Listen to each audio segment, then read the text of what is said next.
ಶೈಲಿಯನ್ನ ನಾವು ಸೂಕ್ಷ್ಮವಾಗಿ ಪರೀಕ್ಷಿಸಬಹುದಾ ಅಮ್ಮ? ಪ್ರತಿಯೊಂದು ಸ್ಥೂಲ ಸೂಕ್ಷ್ಮದಿಂದಲೇ ಬಂದಿದೆ. ಈ ಶರೀರ ಸ್ಥೂಲ ಆದರೆ ಸೂಕ್ಷ್ಮದ ಒಂದು reflection. It is an expression of the ಸೂಕ್ಷ್ಮ. ಆತ್ಮದ expression, manifestation of the soul is the body, outer extension of the body. ಮೊದಲು ಸ್ಥೂಲವನ್ನು ತಿಳ್ಕೊಳ್ಳೋವರೆಗೂ ನಾವು ಸೂಕ್ಷ್ಮಕ್ಕೆ ಹೋಗೋಕ್ಕಾಗಲ್ಲ. ಸ್ಥೂಲವನ್ನು ಸೂಕ್ಷ್ಮವಾಗಿ ತಿಳ್ಕೋಬೇಕು. ಸ್ಥೂಲವನ್ನು ಸೂಕ್ಷ್ಮವಾಗಿ ತಿಳ್ಕೊಳ್ಳೋಕ್ಕೆ ಜ್ಞಾನ ಬೇಕು. ಸ್ಥೂಲವನ್ನು ಸೂಕ್ಷ್ಮವಾಗಿ ತಿಳ್ಕೊಳ್ಳೋಕ್ಕೆ ಸುಬುದ್ಧಿ ಬೇಕು, ಒಳ್ಳೆ ಬುದ್ಧಿ ಬೇಕು, ಶುದ್ಧ ಬುದ್ಧಿ ಬೇಕು, ಕ್ಲಿಯರ್ ಇಂಟೆಲಿಜೆನ್ಸ್, ಪ್ಯೂರ್ ಇಂಟೆಲಿಜೆನ್ಸ್ ಬೇಕು, ಪ್ರಜ್ಞೆ, ಅರಿವು ಎಲ್ಲ ಇರಬೇಕು. ಅದರಿಂದ ಅಷ್ಟು ಸುಲಭ ಅಲ್ಲ ಬಾಡಿ ತಿಳ್ಕೊಳ್ಳೋದು. ಪುಸ್ತಕ ಓದಿ ಬಾಡಿ ತಿಳ್ಕೊಂಡಾಗ ಫಿಸಿಯಾಲಜಿ ಗೊತ್ತಾಗುತ್ತೆ, ಅದರ ಸೈಕಾಲಜಿ ಫೀಲ್ ಮಾಡಿದ್ರೆ ಗೊತ್ತಾಗೋದು, ಅದರ ಒಂದು ಸ್ಪಿರಿಚುಯಾಲಿಟಿ ಫೀಲ್ ಮಾಡಿದ್ರೆ ಗೊತ್ತಾಗೋದು. ನಾವು ಮೆಡಿಟೇಷನ್ನಲ್ಲಿ ನಮ್ಮ ಸ್ಪಿರಿಟ್ ಬಾಡಿಗೆ ಎಂಟ್ರಾದಾಗ ಒಂದು ಆತ್ಮ the spirit touches the body, you will get an experience of the real body ಏನು ಅಂತ ಗೊತ್ತಾಗುತ್ತೆ. ಅದಕ್ಕೆ ಸೂಕ್ಷ್ಮದಿಂದಲೇ ಆ ಸ್ಥೂಲವನ್ನು ಅರ್ಥ ಮಾಡ್ಕೋಬೇಕಾಗತ್ತೆ. ಸೂಕ್ಷ್ಮ ಶರೀರ ಅಂದರೆ ಈ ಸ್ಥೂಲ ಶರೀರದ ಒಂದು ಕೋರ್, ಅದು ಎಸೆನ್ಸ್. ಅದು ಅದಕ್ಕೆ ಹೇಳ್ತಾರೆ ಈ ಸ್ಪಿರಿಚುವಲ್ ಜರ್ನಿ ಫ್ರಮ್ ಸ್ಥೂಲ ಟು ಸೂಕ್ಷ್ಮ, from outer to inner, from gross to subtle level, from visible level to invisible level. ಇದು ಜರ್ನಿನೇ ಆಗಿರೋದ್ರಿಂದ ಮೊದಲು ಸ್ಥೂಲನ ಕರೆಕ್ಟಾಗಿ ಅರ್ಥ ಮಾಡ್ಕೋಬೇಕು.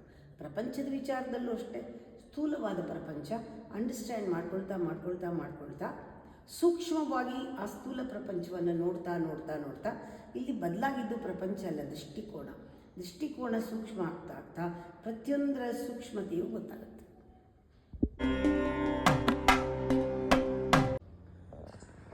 ಅಮ್ಮ, ಈ ಸೃಷ್ಟಿಯಲ್ಲಿ ಅಹಂಕಾರ ಅನ್ನೋದು ಹೇಗೆ ಸೃಷ್ಟಿಯಾಯಿತು? ಇದು ಕೆಳಗಿಂದ ಮೇಲ್ ತನಕ ಯೋಚನೆ ಮಾಡ್ಬೋದು, ಅಥವಾ ಮೇಲಿಂದ ಕೆಳಗವರೆಗೂ ಯೋಚನೆ ಮಾಡ್ಬೋದು. ಅಹಂ ಬ್ರಹ್ಮಾಸ್ಮಿ ಒಂದು ಮಹಾ ಅಹಂಕಾರ. ಎಲ್ಲನೂ ನಾನೇ ಎಲ್ಲ, ನಾನೊಂದೇ ಎಲ್ಲ. ಅಹಂ ಬ್ರಹ್ಮಾಸ್ಮಿ ಅಖಂಡವಾದದ್ದು, ಎಲ್ಲವೂ ಕೂಡ ದ ಹೋಲ್ ಸೋಲ್ ಎಲ್ಲ ನಾನೇ. ಇದರ ಒಂದು ರಿಫ್ಲೆಕ್ಷನ್ ಏನಿದೆ, ಸಬ್ಸ್ಟಿಟ್ಯೂಟ್ ಆಪರೇಟ್ ಮಾಡೋಕ್ಕೆ, ಅದು ನಾನು ಅಂತ, ನಾನಿದು big I, capital I, small I ಥರ. ಇದನ್ನು ಇನ್ನೂ ಚೆನ್ನಾಗಿ ಅರ್ಥ ಮಾಡ್ಕೊಳ್ಬೇಕಾದ್ರೆ ಜೀವಾತ್ಮ ಪರಮಾತ್ಮ ಅಂತ ಹೇಳ್ಬೋದಲ್ಲಿ. ಇನ್ನೂ ಅರ್ಥ ಮಾಡ್ಕೊಳ್ಬೇಕಾದ್ರೆ ನಾವು ಹುಟ್ಟೋವಾಗ ಆ ಮಗು ಆಗಿದ್ದಾಗ ನಮಗೇನು ಗೊತ್ತಿತ್ತು? ಆ ನಾನು ಅನ್ನೋದಿತ್ತ? ನಾನಿದು, ನಾನದು, ನಾನಿದು ಇಲ್ಲ. ಆದರೆ ನಾನಾಗೇ ಇದ್ದೆ. ನಾನು ಎಲ್ಲವೂ ನಾನೇ. ನಂಗೆ ಅದ್ರ ಬಗ್ಗೆ ಯಾವ ರೀತಿಯ ಒಂದು ಥಾಟ್ ಕೂಡ ಇಲ್ಲ, ಬುದ್ಧಿ ಇಲ್ಲ, ಯೋಚನೆ ಇಲ್ಲ, ಅರಿವಿಲ್ಲ, ಏನಿಲ್ಲ. ನಾನಾಗೆ ಆರಾಮಾಗಿದೆ. ಅದಕ್ಕೆ ಆ ಮಗು ಆ ಕಣ್ಣಲ್ಲಿ ಅಷ್ಟೊಂದು ಹೊಳಪಿರೋದು ಯಾಕೆಂದರೆ ಪ್ಯೂರ್ ಕಾನ್ಷಿಯಸ್ನೆಸ್, ಬ್ರಹ್ಮನ ಒಂದು ಸೃಷ್ಟಿ ಅಷ್ಟೇ. ಆ ಥರ ಇದ್ದವ್ರು ನಾವು. ಬರ್ತಾ ಬುದ್ಧಿ ಬಂತು, ಮನುಷ್ಯನಿಗೆ ಬುದ್ಧಿ ಬಂದಾಗ ನಮಗೆ ಪಾಠ ಆಯಿತು. ಕಲಿಯೋಕ್ಕೆ ಶುರು ಮಾಡಿದ್ವಿ, ಪ್ರಪಂಚ ನೋಡಿದ್ವಿ, ಪರ್ಸೀವ್ ಮಾಡೋಕ್ಕೆ ಶುರು ಮಾಡಿದ್ವಿ. ಆಗ ನಮಗೆ ಮೊದಲನೇ ಪಾಠ ಏನು? ನೀನು ಗಂಡು, ನೀನು ಹೆಣ್ಣು. ಅದು ನಮಗೆ ಪರಿವೆಗೆ ಬಂತು. You are a boy, you are a girl ಅಂತ ಹೇಳ್ಕೊಟ್ರು. ನಿನ್ನ ಮಗು, ನೀನು ನನ್ನ ಮಗ ಅಂದ್ರೇನು? ಇವ್ರ ಮಗಳು ನಾನು, ಮಗ ನಾನು, ಇವ್ರ ತಂದೆ, ಇವ್ರ ತಾಯಿ, ಇವ್ರ ಅಜ್ಜಿ, ಇವ್ರ ತಾತ, ನಾನು ಈ ಥರ, ನನ್ನ ಅಣ್ಣ, ನನ್ನ ತಂಗಿ, ಇದೆಲ್ಲ ನಮಗೆ ಕಲಿಸಿದ ಪಾಠ. ನಾನು ಯಾರು? ನಾನು ಇವ್ರಿಗೆ ಅಣ್ಣ. ನಾನು ಯಾರು? ನಾನು ಇವ್ರಿಗೆ ಮಗ. ನಾನು ಯಾರು? ನಾನು ಅಣ್ಣ, ನಾನು ತಮ್ಮ, ನಾನು ತಂಗಿ, ನಾನು ಗಂಡು ಮಗು. ಆಮೇಲೆ ಬರ್ತಾ ನನ್ನ ಸ್ನೇಹಿತ, ನಾನು ಅವನಿಗೆ ಸ್ನೇಹಿತ. ಆಮೇಲೆ ನಾನು ಸ್ಟೂಡೆಂಟ್, ನಾನು ವಿದ್ಯಾರ್ಥಿ. ನಾನು ಈ ಶಾಲೆ ವಿದ್ಯಾರ್ಥಿ, ನಾ ಈ ಊರಿನಲ್ಲಿ ಇರೋನು, ಇದು ನಮ್ಮೂರು, ನಂದು, ನಾನು, ಇದೆಲ್ಲನೂ ಕೂಡ ನಮ್ಮ ಜೀವನ ಮಾಡೋಕ್ಕೆ ಬೇಕು. ನಾವು ಐಡೆಂಟಿಫೈ ಮಾಡ್ಕೊಳ್ತಾ ಬಂದ್ವಿ ಒಂದೊಂದಕ್ಕೂ. ಫಸ್ಟ್ ಐಡೆಂಟಿಫೈ ಮಾಡ್ಕೊಂಡಿದ್ದು ನನ್ನ ಬಾಡಿನ. The moment you identify with your body that I am this, ಆಗಲೇ ಅಹಂಕಾರ ಪ್ರಾರಂಭ ಆಯಿತು. ದ ಮೊಮೆಂಟ್ ಅದೇನೇ ಮೆಡಿಟೇಷನ್ ಕೂತಿದ್ದಾಗ when you just let go the body, ಆ ಬಾಡಿದು ಸಂಬಂಧಪಟ್ಟ ಎಲ್ಲ ಇಂದ್ರಿಯ ಕನೆಕ್ಷನ್ನು ಕಟ್ಟಾಗುತ್ತೆ. When you let go your body means you are letting go all the ಇಂದ್ರಿಯಾಸ್, you are withdrawing all the ಇಂದ್ರಿಯಾಸ್. ದಟ್ ಬಿಕಾಸ್ ಆಫ್ ದಿ ಇಂದ್ರಿಯಾಸ್ you are connecting to the world. Connection ಬಂದಿರೋದು ಇಂದ್ರಿಯಗಳಿಂದ ಪ್ರಪಂಚಕ್ಕೆ. ಹಾಗೆ ಎಲ್ಲನೂ ಕಟ್ಟಾಗೋಗುತ್ತೆ. When you are beyond this perception, the mind, you are beyond the world. ಈ ವರ್ಲ್ಡಿಂದ ಯು ಆರ್ ಬಿಯಾಂಡ್. ಅಲ್ಲಿ ಅಹಂಕಾರನೇ ಇಲ್ಲ. ಆ್ಯಕ್ಚುಲಿ ಅಹಂಕಾರ ಒಂದು ಆರೋಪ ಅಷ್ಟೇನೇನೆ.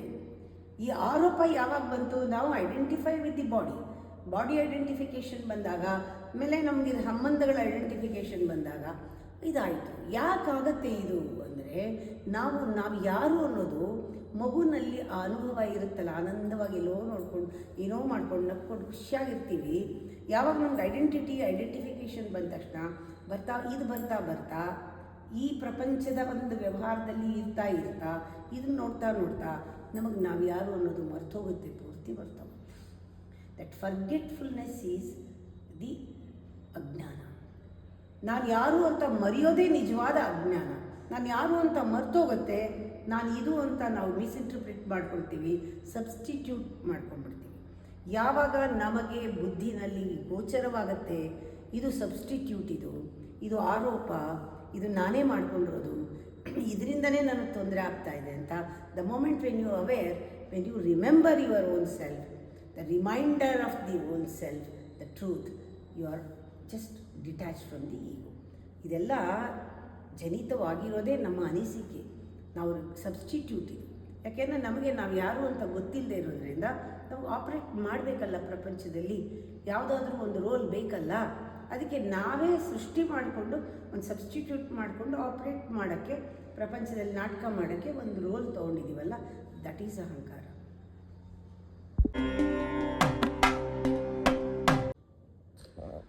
ಯಾರೇ ಒಬ್ಬ ಮನುಷ್ಯ ಪರಿಪೂರ್ಣತೆಯನ್ನ ಹೊಂದಬೇಕು ಅಥವಾ ತಾನು ಒಂದು ಕಂಪ್ಲೀಟ್ ಹೋಲ್ ಆಗ್ಬೇಕು, ಟೋಟಲ್ ಆಗ್ಬೇಕು ಅಂತಂದ್ರೆ ಅವನಲ್ಲಿ ಬ್ಯಾಲೆನ್ಸ್ ಬಹಳ ಮುಖ್ಯ ಆಗುತ್ತೆ. ನೀವೇ ಅದನ್ನ ಬಹಳಷ್ಟು ಸಲ ಮಾತಾಡ್ತಾ ಹೇಳ್ತೀರಾ. ಈ ಬ್ಯಾಲೆನ್ಸ್ ಅನ್ನ ನಮ್ಮಲ್ಲಿ ನಾವು ಕಂಡುಕೊಳ್ಳೋದು ಹೇಗೆ?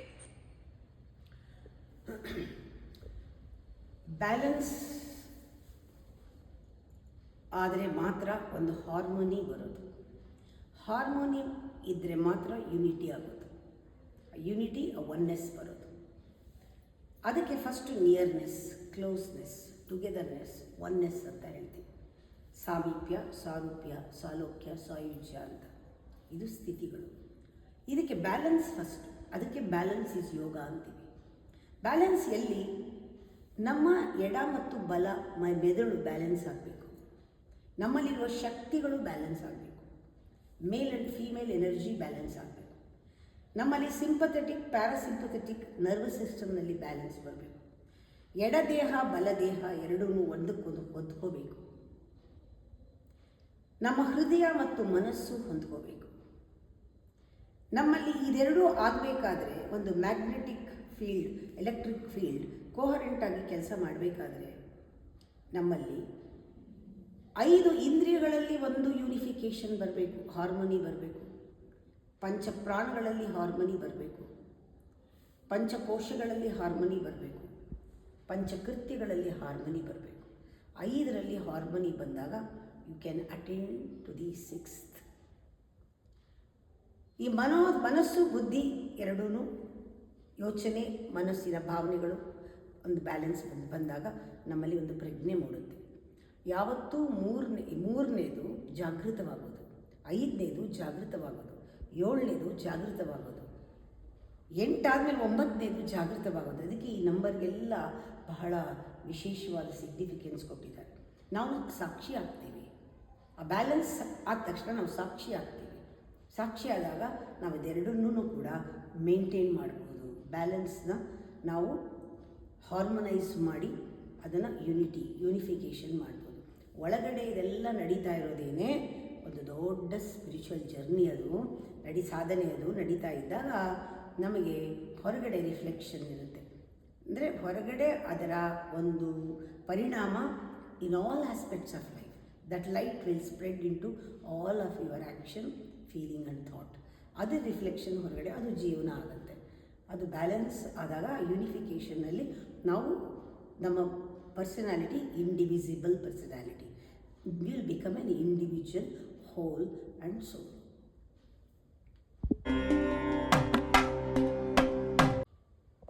ನಾವು ಒಂದು ಸೆಲ್ ಅಂತ ತಗೊಂಡ್ರೆ mitochondria is the energy house ಅಥವಾ power house of the cell ಅಂತ ಕರಿತೀವಿ. ಹಾಗೇನೆ ನಮ್ಮ ದೇಹದಲ್ಲಿ ಎನರ್ಜಿ ಅನ್ನೋದು ಎಲ್ಲೆಲ್ಲಿ ಹೆಚ್ಚಾಗಿರುತ್ತೆ? ಆ್ಯಕ್ಚುಲಿ ಎನರ್ಜಿನ ತಿಳ್ಕೊಳ್ಬೇಕಾದ್ರೆ ಎಲ್ಲೆಲ್ಲಿ ಅನ್ನೋಕ್ಕಿಂತ ಎನರ್ಜಿ ಅಂದ್ರೆ ಇದು ಆವರಿಸ್ಕೊಳ್ಳೋದು. ಕರೆಂಟು ಒಂದು ರೀತಿ ನಾವು ಮುಟ್ಟಿದ್ರೆ ಫೀಲ್ ಆಗುತ್ತೆ. ಎನರ್ಜಿ ಯಾವಾಗಲೂ when you come in touch with that you will experience it. ಹಾಗೆ ನಾವು ಒಂದು ಎನರ್ಜಿ ಬಂಡಲ್. ಈ ಎನರ್ಜಿ, ಬಾಡಿ ಎನರ್ಜಿನೇ ಒಂದು ಲೆವೆಲ್, ಮೆಂಟಲ್ ಎನರ್ಜಿನೇ ಒಂದು ಲೆವೆಲ್, ಎಮೋಷನಲ್ ಎನರ್ಜಿ ಇದ್ದಾರೆ ಅದು ಬೇರೆ. ಹಾಗೆ ಬುದ್ಧಿನಲ್ಲೇ ಒಂದು ಎನರ್ಜಿ ಲೆವೆಲ್ ಬೇರೆ, ಆತ್ಮದ ಎನರ್ಜಿ ಲೆವೆಲ್ ಬೇರೆ, ಎಲ್ಲ ಎನರ್ಜಿ ಲೆವೆಲ್ ಬೇರೆ. ನಮಗೆ ಬರೀ ನಾವು ಯಾವ ಎನರ್ಜಿ ಯಾವ ಲೆವೆಲ್ನಲ್ಲಿ ಇರ್ತೀವಿ ಆ ಎನರ್ಜಿನ ಆಪ್ರೇಟ್ ಮಾಡ್ತಾ ಇರ್ತೀವಿ. ಆದರೆ 5 ಕೋಶಗಳು ಒಂದು ಪಾಯಿಂಟ್ ನಮಗೆ ಸಿಗುತ್ತೆ ಬಾಡಿನಲ್ಲಿ. ಪಂಚಭೂತಗಳೆಲ್ಲ ಸೇರಿದಾಗ ಒಂದು ಪಾಯಿಂಟು, ಪಂಚ ಇಂದ್ರಿಯಗಳೆಲ್ಲ ಸೇರಿದಾಗ ಒಂದು ಪಾಯಿಂಟು. ಆ ಥರ ಒಂದು ಜಂಕ್ಷನ್ ಪಾಯಿಂಟ್, ಫೋಕಲ್ ಪಾಯಿಂಟ್ಸ್ ನಮ್ಮ ಬಾಡಿನಲ್ಲಿದೆ. Energy is all pervading, but energy block ಆಗಿದೆ. ಎನರ್ಜಿಗೆ ಮೂಮೆಂಟ್ ಬೇಕು, ಎನರ್ಜಿಗೆ ಚಲನೆ ಬೇಕು. ನಾವು ಕೂತಿದ್ರೆ ಎನರ್ಜಿ ಬ್ಲಾಕ್ ಆಗುತ್ತೆ. ನಮ್ಮ ಮನಸ್ಸು ಯೋಚನೆ ಮಾಡದಿದ್ದರೆ ಎನರ್ಜಿ ಬ್ಲಾಕ್ ಆಗುತ್ತೆ. ನಮ್ಮ ಫೀಲಿಂಗ್ಸ್ನಲ್ಲಿ ಕೂಡ ಬ್ಲಾಕ್ ಆಗುತ್ತೆ. ಕೆಲವು ನೆಗೆಟಿವಿಟಿ ಇದ್ದರೆ ಬ್ಲಾಕ್ ಆಗುತ್ತೆ. ಕಾಯಿಲೆ ಬಂದಿದ್ದರೆ ಬ್ಲಾಕ್ ಆಗುತ್ತೆ. ಬ್ಲಾಕ್ ಆಗೋದೇ ಕಾಯಿಲೆ ಹಂಗೆ ನೋಡಿದ್ರೆ. ಅದಕ್ಕೆ ಎನರ್ಜಿಗೆ ಮೂಮೆಂಟ್ ಬೇಕು. ನಾವು ಮೆಡಿಟೇಷನ್ ಮಾಡುವಾಗ ಕೆಲವು ಪಾಯಿಂಟ್ಸ್ ಇದೆ ಬಾಡಿನಲ್ಲಿ, ಅರ್ಥ ಮಾಡ್ಕೊಳ್ಳೋಕ್ಕೇ ಯೋಗಿಗಳು ಅದನ್ನು ಭಾಗ ಮಾಡ್ತಾರೆ. ವಿಭಾಗ ಪ್ರಾಣಾಯಾಮದಲ್ಲಿ ನಿಮಗೆ ಗೊತ್ತಾಗುತ್ತೆ ಎನರ್ಜಿ ಎಲ್ಲೆಲ್ಲಿ ಜಾಸ್ತಿ ಇದೆ. ನಾವು 3 ಸ್ಥಿತಿನಲ್ಲಿ ಇರ್ತೀವಿ. ಒಂದು ಎಚ್ಚರ, ಒಂದು ನಿದ್ರೆ, ಒಂದು ಕನಸು. ಈ ಸ್ಥಿತಿಗಳಲ್ಲಿ ಎನರ್ಜಿ ಎಲ್ಲೆಲ್ಲಿರುತ್ತೆ, ಎಲ್ಲೆಲ್ಲಿ ಡಾಮಿನೇಟ್ ಆಗಿರುತ್ತೆ ಅಂತ ಗಮನಿಸ್ಕೋಬೇಕು. ಎಚ್ಚರದಲ್ಲಿದ್ದಾಗ ಹೊಕ್ಕಳಲ್ಲಿರುತ್ತೆ, ನೀವು ಕನಸು ನೋಡ್ತಿದ್ದಾಗ ಹೃದಯದಲ್ಲಿರುತ್ತೆ, ನಿದ್ದೆ ಮಾಡ್ತಿದ್ದಾಗ ಗಂಟ್ಲಲ್ಲಿರುತ್ತೆ. ಇದು 3 ಎನರ್ಜಿ ಪಾಯಿಂಟ್ಸ್.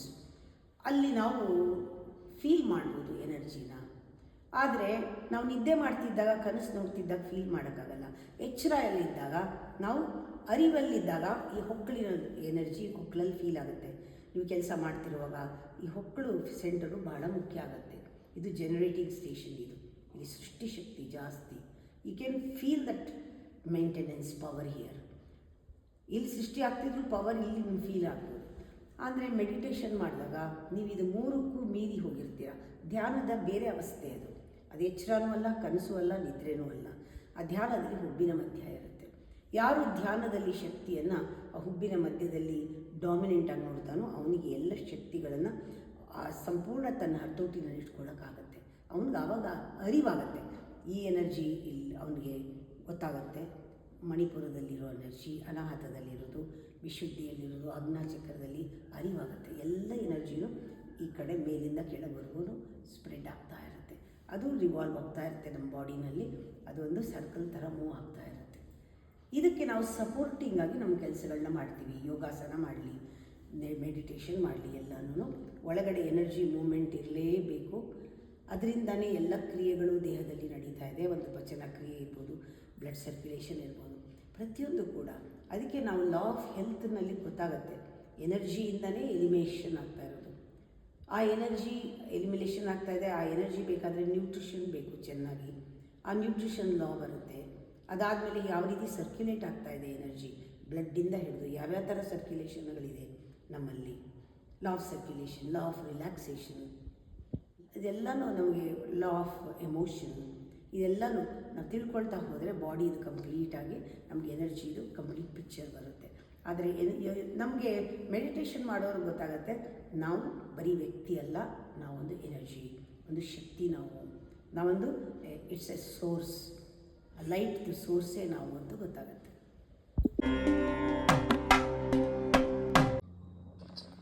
ಈ ಜಗವೇ ಒಂದು ನಾಟಕ ರಂಗ, ನಾವೆಲ್ಲ ಪಾತ್ರಧಾರಿಗಳು ಅಂತ ಬಹಳ ದೊಡ್ಡ ಮಾತಿದೆ. ನಾಟಕಗಳು ಪಾತ್ರ ಇಲ್ಲದೆ ಹೇಗ್ ಸಾಧ್ಯ? ಈ ಪಾತ್ರಗಳನ್ನ ಡಿಸೈಡ್ ಮಾಡೋರು ಯಾರು ಅಮ್ಮ? ಈ ಜಗತ್ತು ಅವನ ನಾಟಕ, ಅವನ ಸೂತ್ರಧಾರ, ಅವನ ಕತೆ ಬರೆಯೋದು, ನಮ್ಮದೆಲ್ಲ ಬರೀ ಪಾತ್ರ, ಅವನು ನಡೆಸ್ತಾನೆ. ಇದೊಂದು ರೀತಿ ವಿಷನ್, ಈ ರೀತಿ ನೋಡೋದು ಒಂದು ರೀತಿ. ಇನ್ನೊಂದು, ಜಗತ್ತು ಒಂದು ನಾಟಕ, ನಮ್ಮ ಕರ್ಮದಿಂದ ನಾವು ಇಲ್ಲಿ ಹುಟ್ಟಿದ್ದೀವಿ, ಆ ಕರ್ಮನ ತೀರ್ಸೋಕ್ಕೆ ಒಂದು ಪಾತ್ರ ಬೇಕು, ಆ ಪಾತ್ರನ ನಾವು ಮಾಡ್ತಿದ್ದೀವಿ, ಆ ಪಾತ್ರದಲ್ಲಿ ಕರ್ಮದ ಒಂದು ಲೆಕ್ಕ ಚುಕ್ತ ಆಗಬೇಕು. ಆವಾಗ ನಮಗೆ ಒಂದು ಸಹಾಯ ಬೇಕಾಗತ್ತೆ, ಯಥಾರ್ಥ ನೋಡೋದು ಬೇಕಾಗತ್ತೆ. ನಮ್ಮಲ್ಲಿ ಸಂಚಿತ ಕರ್ಮ ಯಾವ ರೀತಿ ಕೆಲಸ ಮಾಡ್ತಾ ಇದೆ, ಆಗಾಮಿ ಕರ್ಮ ಯಾವುದು, ಈಗ ನನ್ನ ತಟ್ಟೆನಲ್ಲಿ ಪ್ರಾರಬ್ಧ ಏನಿದೆ, ಇದಕ್ಕೆ ನಾನು ಇದನ್ನು ತಿಂದು ಮುಗಿಸ್ಬೇಕಾದ್ರೆ ನನಗೆ ಪರಮಾತ್ಮನ ಸಹಾಯ ಬೇಕು, ಆ ಕಾಲ ವಿಧಿ ಪುರುಷನ ಸಹಾಯ ಬೇಕು, ಸಂದರ್ಭವನ್ನು ನಾನು ಎದುರಿಸೋದಕ್ಕೆ ಶಕ್ತಿ ಬೇಕು. ಇದೆಲ್ಲ ಒಂದು ರೀತಿ ನಾಟಕ ಮಾಡೋದನ್ನು ನೋಡೋದು. ಅಂದರೆ ನಮಗೆ ಯಾವಾಗ ನಾವು ಸಂಪೂರ್ಣ ಅಜ್ಞಾನದಲ್ಲಿ ಇರ್ತೀವಿ, ಒಂದು ಸತಿ ನಮಗೆ ಜ್ಞಾನೋದಯ ಆದರೆ ನಮಗೆ ಗೊತ್ತಾಗುತ್ತೆ ಇದು ನಾಟಕ ಯಾವುದು ನಾಟಕ ನಾವು ಮಾಡ್ತಾ ಇದ್ದೀವಿ, ನಾಟಕದಲ್ಲಿ ಒಂದು ನಾಟಕ ಮಾಡ್ತಾ ಇದ್ದೀವಿ, ಅಥವಾ ಅವನ ನಾಟಕದಲ್ಲಿ ನಾವು ಪಾತ್ರ ಮಾಡ್ತಿದ್ದೀವಿ. ಇದು ನಮಗೆ ಜ್ಞಾನದಲ್ಲಿ ಗೊತ್ತಾಗುತ್ತೆ. ನಾವು ಈ ಕಡೆ ಅಜ್ಞಾನಿಗಳು ಅಲ್ಲ, ಈ ಕಡೆ ಜ್ಞಾನಿಗಳು ಅಲ್ಲ, ಏನೂ ಗೊತ್ತಿಲ್ಲ ಅಂತಲೂ ಇಲ್ಲ, ಎಲ್ಲ ಗೊತ್ತಿದೆ ಅಂತಲೂ ಇಲ್ಲ. ಎಲ್ಲವನ್ನೂ ನಾವು ಮಿಸ್ಇಂಟರ್ಪ್ರಿಟ್ ಮಾಡ್ಕೊಂಡಿದ್ದೀವಿ. ಇದು ನಿಜ ಅಂದ್ಕೊಂಡ್ಬಿಟ್ಟಿದ್ದೀವಿ. ನಾಟಕನ ನಿಜ ಜೀವನ ಅಂದ್ಕೊಂಡಿದ್ದೀವಿ. ನಾಟಕ ಅಲ್ಲ, ಇದು ನಿಜ. ನಾನು ಈ ಪಾತ್ರ, ಇದು ನಿಜ, ಅದಕ್ಕೆ ಅಂಟ್ಕೊಳ್ತೀವಿ. ಅನಾತ್ಮ ಯಾವ್ಯಾವುದು ಅದನ್ನೆಲ್ಲ ಅಂಟ್ಕೋತೀವಿ. ಇದನ್ನು ಮಾಯೆ ಅಂತಾರೆ. ಮಾಯೆ ಅಂದರೆ ಮಿಸ್ಇಂಟರ್ಪ್ರಿಟೇಷನ್, ವೆರಿ ಡೇಂಜರಸ್. ಅಜ್ಞಾನ ಈಸ್ ಬೆಟರ್ ದ್ಯಾನ್ ಮಾಯಾ. ಅಜ್ಞಾನಿಗೆ ಜ್ಞಾನೋದಯ ಆಗ್ಬೋದು, ಮಾಯೆನಲ್ಲಿರೋರಿಗೆ ಎಚ್ಚರ ಆಗೋದೇ ಇಲ್ಲ. ಈ ಮಾಯೆನಲ್ಲಿ ಸಿಕ್ಕಾಕೊಳ್ಳೋದು ಒಂದು ವಿಷಯಸ್ ಸರ್ಕಲ್ನಲ್ಲಿ ಸಿಕ್ಕಾಕೊಂಡಂಗೆ. ಅವನಿಗೆ ನಾಟಕ ಅಂತ ಗೊತ್ತಿದ್ರೂ ಕೂಡ, ಅವನು ನಾಟಕದಲ್ಲಿ ಪಾತ್ರ ಮಾಡ್ತಿದ್ದೀನಿ ಅಂತ ಗೊತ್ತಿದ್ರೂ ಕೂಡ, ಆ ನಾಟಕದಲ್ಲಿ ಇನ್ನೊಂದು ನಾಟಕ ಮಾಡ್ತಾ ಇದ್ದಾನಲ್ಲ, ಮಾಯೆ ನಾಟಕ. ಬಾಯಿನಲ್ಲಿ ಹೇಳ್ತೀವಿ ಜೀವನ ಒಂದು ನಾಟಕ, ದೇವರೇ ಎಲ್ಲ ನಡೆಸೋದು ಎಲ್ಲ, ಆದರೆ ನೀನು ಪಾತ್ರ ಮಾಡುವಾಗ ಅದರಲ್ಲಿ ಮುಳುಗೋಗ್ಬಿಡ್ತೀಯಲ್ಲ, ಇದೇ ನಾನು ಅಂತ ಅಂದ್ಕೊಂಡ್ಬಿಡ್ತೀಯಲ್ಲ, ಅದರ ಸುಖನ ಹಚ್ಕೊಂಡ್ಬಿಡ್ತೀಯಲ್ಲ, ಅದರ ದುಃಖನ ಹಚ್ಕೊಂಡ್ಬಿಡ್ತೀಯಲ್ಲ, ಇದು ಬೇಕು ಬೇಡಗಳಲ್ಲಿ ಅಂಟ್ಕೊಂಡ್ಬಿಡ್ತೀಯಲ್ಲ, ಇದು ಮಾಯೆ. ಅಜ್ಞಾನಿ ಹೊರಗೆ ಬರ್ತಾನೆ, ಮಾಯೆಯಲ್ಲಿರೋನು ಹೊರಗೆ ಬರಲ್ಲ. ಆಗ ಅವನಿಗೆ ಡ್ರಾಮಾ ಅರ್ಥ ಆಗಬೇಕಾದ್ರೆ ಅವನಿಗೆ ಪಾತ್ರದಿಂದ ಸ್ವಲ್ಪ ಯಾವಾಗಲೂ ತನ್ನಿಂದ ಪಾತ್ರನ ದೂರ ಇಟ್ಟು, ಪಾತ್ರಕ್ಕೆ ಅವನು